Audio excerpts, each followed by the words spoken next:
cómo hacer unas nenas. Tenemos un chicle y agua. Agua. Y me lo tienen que masticar.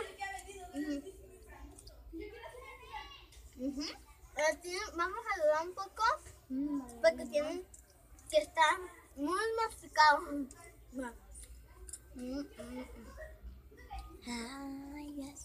Mira, tengo que... Pero tiene que más masticar. Enséñalo. ¿Ven? Ven.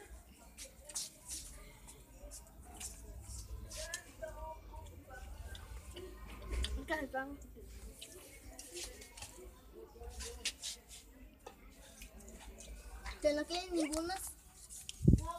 No. Que no queden ninguna formenita.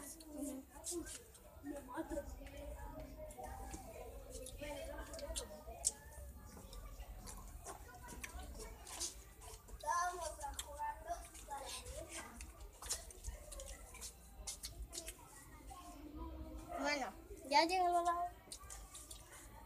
Bueno, vamos a ver.